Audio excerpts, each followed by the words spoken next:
आज हम देखेंगे भाई और बहनों, परमेश्वर का वचन कहता है कि सुनने के कारण ही सारे आशीर्वाद, ब्लेसिंग, बरकत और प्रभु की प्रतिज्ञा, वादे, प्रोमिस एक विश्वासी, एक धर्मी, एक भगत के जीवन में मतलब परमेश्वर की सारी प्रतिज्ञाएं, प्रोमिस, वादे पूरे होते हैं सुनने के कारण। आज इस वर्तमान के समय में सबसे बड़ी जो समस्या है, सबसे बड़ी परेशानी वो ये है कि विश्वासी लोग परमेश्वर की आवाज को कोई भी मनुष्य आज सुनना नहीं चाहता है। उसके पास परमेश्वर की आवाज को सुनने के लिए उसके पास समय नहीं है, टाइम नहीं है। परमेश्वर का वचन में लिखा है, यूहन्ना का अंजील 10 अध्याय की 27 आयत में इस प्रकार से लिखा है कि मेरी भेड़ें मेरा शब्द सुनती हैं और वो मेरे पीछे चलती है और वो मुझे पहचानती हैं। हालेलुया। मेरी भेड़ें मेरे शब्द को सुनती है और मुझे वो पहचानती हैं और वो मेरे पीछे चलती हैं और वो किसी दूसरे के पीछे नहीं चलती। यहाँ पर मेरे भाई और बहनों, पहचानने वाला जो अल्फाज है ये महत्वपूर्ण मीनिंग है। पहचाना, जो एक विश्वासी है, मसीह है, धर्मी है, आराधक है, भगत है, प्रभु की भक्ति करता है, उपवास प्रार्थना करता है, वचन पढ़ता है, दान दक्षिणा करता है, पुण्य दान करता है, बहुत ज़्यादा भलाई के काम और धर्म के काम सृष्टि में, संसार में करता है। क्या वो इन सब चीज़ों के बावजूद, इन सब चीज़ों के करने के बावजूद वो विश्वासी, वो मतलब परमेश्वर की बेटी और बेटा, क्या उन्होंने प्रभु परमेश्वर को पहचान लिया है, समझ लिया है? जब समझ लिया है, पहचान लिया है, जान लिया है, तो फिर वो किसी दूसरे के पीछे नहीं चलेंगे। दूसरे का पीछे चलने का मतलब ये नहीं कि वो अन्य ताकतों या शक्ति के पीछे भाग रहे। दूसरे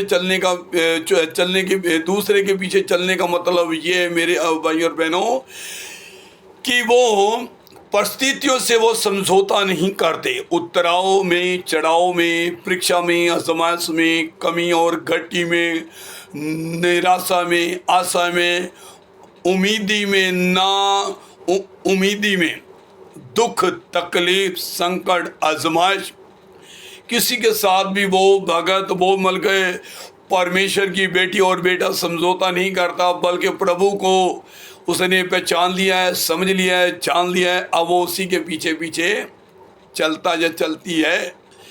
जब उसके पीछे चलेंगे तो कोई भी प्रभु के सत्य के मार्ग से, सच्चाई के मार्ग से, जीवन के उद्धार के मार्ग से, स्वर्ग जाने वाले मार्ग से हमें भटका या भरमा नहीं सकेगा। भाई और बहनों, परमेश्वर का वचन कहता है नीति वचन के अंदर कि जब तुम लड़ाइयों की चर्चा सुनो तो देखो तुम घबरा मत जाना। और ये प्रभु यीशु मसीह ने भी यही बात कही अपने शिष्यों को, जब शिष्य पूछ रहे थे दूसरी बार दोबारा आने का कारण, गुरुजी क्या चिन्ह होंगे आपके आने के दूसरी बार। तो ये प्रभु यीशु मसीह ने उसमें एक बात बोली जो इसके संग मेल खाती, जो मैं इस समय आपके संग वचन बांट रहा हूँ। प्रभु यीशु कहता है, देखो तुम कलेश और लड़ाइयाँ की चर्चा सुनोगे, देखो घबरा मत जाना। एक विश्वासी, एक बल्कि प्रभु का भगत और रास्तबाज, प्रभु की बेटी और बेटा जब परमेश्वर को पहचान जाता है, जान जाता है, तो वो किसी फिर दूसरे के पीछे नहीं चलता और घबराता नहीं है, वो भयभीत नहीं होता है, वो डरता नहीं है। आज सबसे बड़ी समस्या जो दुनिया में परिस्थिति है मेरे भाई और बहनों, पौलुस की पत्रियों में लिखा है, जिसकी तुम सुनते हो उसके तुम गुलाम और दास बन जाते हो। जैसे हम देखते हैं कि हम इस सृष्टि के आरंभ में आदम हवा ने जब शैतान की आवाज़ को सुनी तो वो उसके गुलाम और उसके दास बन गए, पाप के दास बन गए। पौलुस कहता है जिसकी तुम सुनते हो उसके तुम दास हो। आज लोग हर किसी की सुन लेते हैं, परंतु परमेश्वर की सुनना नहीं चाहते। सुनते भी उसकी है जो पाप में जीवन जीने वाले, पाप के अंदर चलने वाले, अंधेरे की ओर, अंधकार की ओर चलने वाले मेरे भाइयों और बहनों, प्रभु यीशु मसीह जब सृष्टि में, दुनिया में, संसार में जब वो आया था तो उसने किसी भी विशेष करके कौम, मजहब, धर्म पर जोर नहीं दिया था, ना उसका फोकस। उसने एक ही बात पे जोर दिया शुरू से लेकर गिरत कर, मन फिराने के ऊपर, पश्चाताप करने के विषय में जोर दिया, तौबा करने के विषय जोर दिया। आज भाई और बहनों, सबसे बड़ी समस्या यही है कि लोग परमेश्वर की आवाज़ को सुनना नहीं चाहते।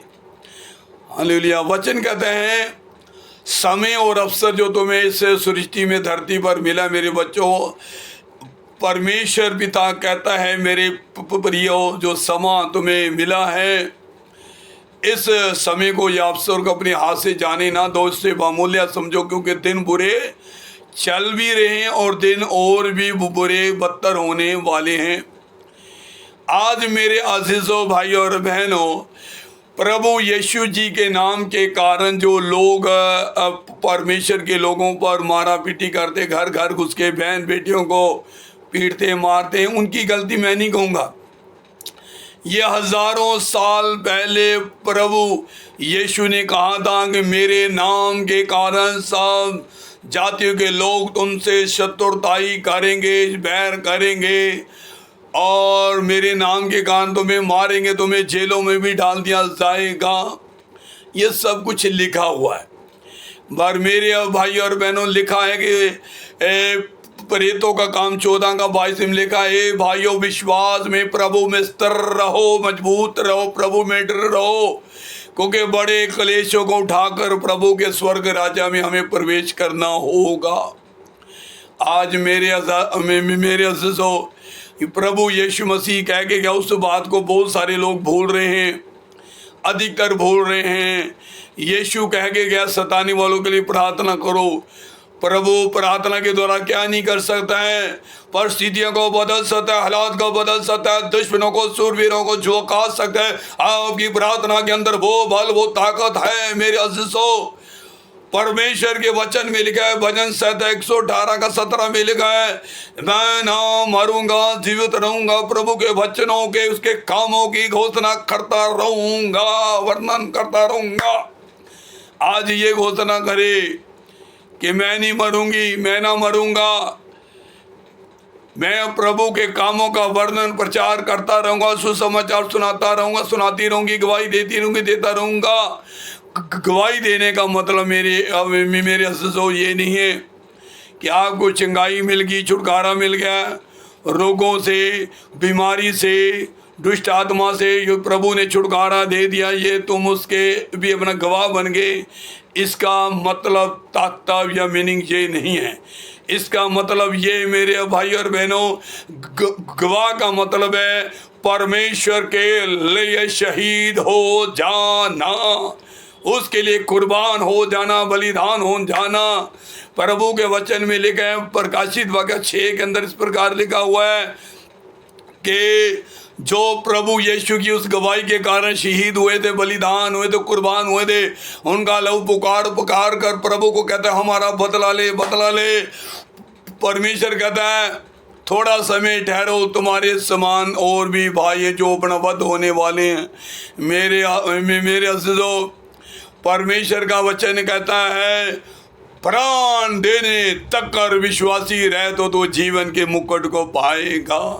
क्या ही धन्य है याकूब की पत्री, उसका 1 का उसकी 12 आयत कहता है, और प्रकाशित वाक्या उसका 2 का 10 कहता है, धन्य है जो, क्या ही धन्य है जो प्राण देने तक विश्वासी रहे तो जीवन के मुकुट को पाएगा। मेरे भाई और बहनों, आज प्रभु की आवाज़ सुनने की ज़रूरत है। लिखा है लोगों, परमेश्वर का वचन कह रहा है, ए लोगों उसकी आवाज़ को क्या करो, सुनो। इसलिए मेरे अज़ीज़ों भाई और बहनों, प्रभु के जिन्होंने बलिदान नहीं होना है, जिन्होंने कुर्बान नहीं होना है, उन्हें प्रभु बचाए रखेगा, संभाले रखेगा। क्योंकि उसका दूसरा ये भी प्रतिज्ञा है, चाहे तू आग में होकर चले, आग तुझे जला ना सकेगी, पानी तुझे डबो ना सकेगा, अंधकार तुझे छिपा ना सकेगा। ये भी वादा है कि मैं शत्रु के आगे भी तेरे लिए मेज बिछाऊंगा। शत्रु तेरे एक मार्ग से आएंगे परंतु 7 मार्ग से होके भाग जाएंगे। ये वादे भी हैं।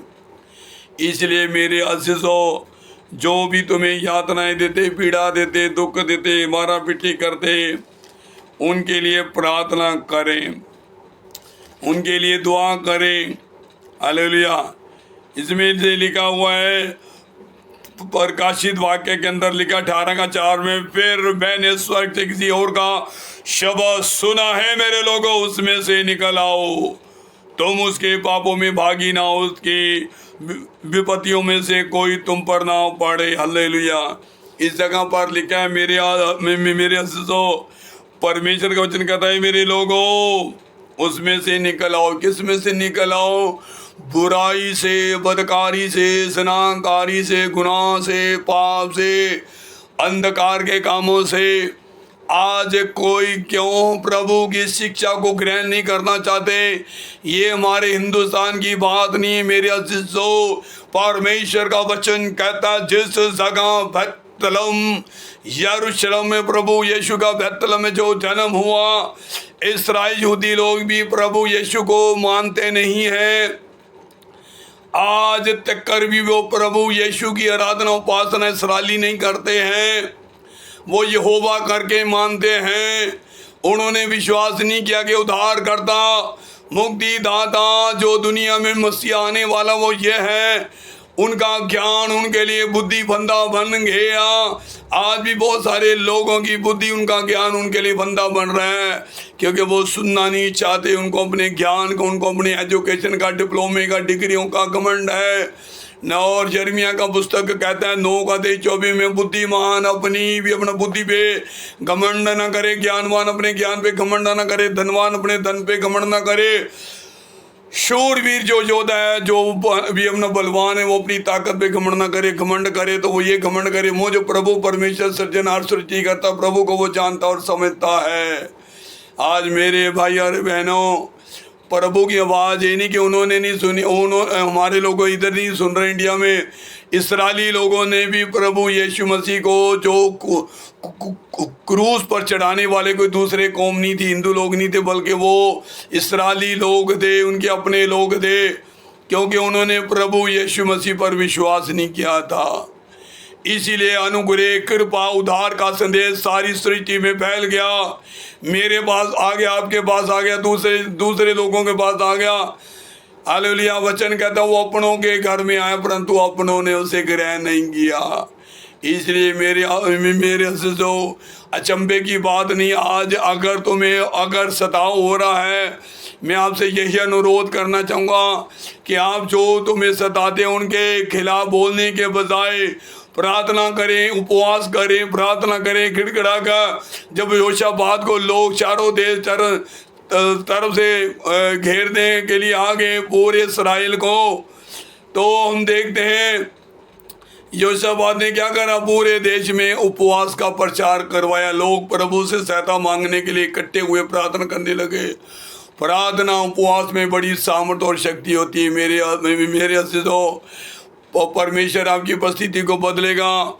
जो आज लोग प्रभु के बहुत खिलाफ हो रहे हैं, बहुत ही ज़्यादा उद्यम कर रहे हैं, वचन कहता है जात वो शाऊल के समान उनका जीवन बदल जाएगा। अगर नहीं बदलेगा तो प्रभु अपने समय के मुताबिक उन्हें भी दंड देगा। हालेलुया। यीशु मसीह आप सबको आशीष दे, बरकत दे। आमीन, आमीन, आमीन।